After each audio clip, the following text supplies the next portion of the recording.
Hi friends, എല്ലാവർക്കും എൻ്റെ ചാനലിലേക്ക് ഹൃദ്യമായ സ്വാഗതം.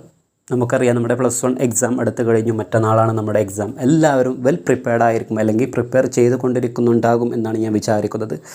അപ്പോൾ ഇന്നത്തെ ക്ലാസ്സിൽ ഞാൻ നിങ്ങളുമായിട്ട് ഡിസ്കസ് ചെയ്യുന്നത് വളരെയധികം പ്രധാനപ്പെട്ട ക്വസ്റ്റ്യനാണ്. പല കുട്ടികളും കമൻറ്റ്സ് വഴിയും വാട്സപ്പ് വഴിയും ചോദിച്ചിട്ടുണ്ടായിരുന്നു, ഏതൊക്കെയാണ് ഇമ്പോർട്ടൻ്റ് ക്വസ്റ്റ്യൻസ്, ഏതൊക്കെയാണ് ഷുവർ ക്വസ്റ്റ്യൻസ്. അതുമായി ബന്ധപ്പെട്ട ഒരു പ്രധാനപ്പെട്ട സെഷനാണ് ഇന്ന് ഈ ഒരു ക്ലാസ്സിലൂടെ ഞാൻ നിങ്ങളുമായിട്ട് ഷെയർ ചെയ്ത് നമുക്ക് നേരെ വീഡിയോയിലോട്ട് പോകാം. അപ്പോൾ നമുക്ക് പ്രതീക്ഷിക്കപ്പെടാവുന്ന ഷുവർ ക്വസ്റ്റ്യനാണ് അപ്രിസിയേഷൻ. മറക്കണ്ട, എന്തായാലും നമുക്ക് 8 മാർക്കിൻ്റെ ക്വസ്റ്റ്യനായിട്ട് ഈ ഒരു ക്വസ്റ്റ്യൻ വരും. അപ്പോൾ അതിൻ്റെ ഫോമാറ്റ് നിങ്ങൾ നിർബന്ധമായിട്ടും കാണാതെ പഠിക്കുന്നതാണ്. കാരണം സിമ്പിളായിക്കൊണ്ട് നമുക്ക് എന്ത് ചെയ്യാം, 8 മാർക്കിൽ അറ്റ്ലീസ്റ്റ് 6-7 മാർക്ക് ഈസി ആയിക്കൊണ്ട് സ്കോർ ചെയ്യാൻ പറ്റും. അപ്പോൾ അത് മറക്കണ്ട. രണ്ടാമതാണ് സ്പീച്ച്. സ്പീച്ചും വളരെ സിമ്പിളാണ്. ഏതൊരു സ്പീച്ചിൻ്റെയും സ്റ്റാർട്ടിങ്ങിലും എന്തെങ്കിലും എഴുതാൻ പറ്റിയ ഒരു ഫോമാറ്റ് ഞാൻ ഓൾറെഡി അപ്ലോഡ് ചെയ്തിട്ടുണ്ടായിരുന്നു, നിങ്ങൾ പഠിച്ചു എന്ന് തന്നെയാണ് വിചാരിക്കുന്നത്. മൂന്നാമതാണ് ക്യാരക്ടർ സ്കെച്ച്. ഏതൊരു ക്യാരക്ടറുടെയും സ്റ്റാർട്ടിങ്ങിലും എന്തെങ്കിലും എഴുതാൻ പറ്റിയ ഒരു 4-5 ലൈൻ അപ്ലോഡ് ചെയ്തിട്ടുണ്ടായിരുന്നു. അത് നിങ്ങൾ കാണാതെ പഠിക്കണം.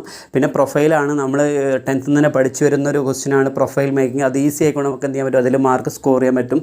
പിന്നെ ഫോമൽ ലെറ്റർ, അതായത് ഫോമൽ ഓർ ഇൻഫോമൽ ലെറ്റർ, അതിലേതെങ്കിലും ഒന്ന് വരാൻ ചാൻസ് ഉണ്ട്. ഒരു പക്ഷേ രണ്ടും വരും. ആവശ്യം എന്ത് ചെയ്യുക, നിങ്ങൾ അതിൻ്റെ രണ്ടിൻ്റെയും ഫോമാറ്റ് നിങ്ങൾ കാണാതെ പഠിക്കണം. പിന്നെ അതേപോലെ തന്നെ നമുക്ക് travel essay, travel info, travel brochure, okay, ഇതിലേതെങ്കിലും ഒന്ന് നമുക്ക് ചോദിക്കാൻ ചാൻസ് ഉണ്ട്. അപ്പോൾ അതും നിങ്ങൾ എന്ത് ചെയ്യുക, പഠിക്കുക.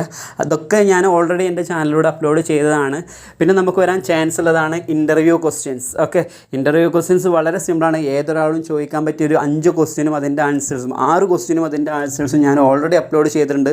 അതൊക്കെ നിങ്ങൾ കണ്ടു, ബൈ ഹാർട്ട് ചെയ്തു എന്ന് തന്നെയാണ് വിചാരിക്കുന്നത്.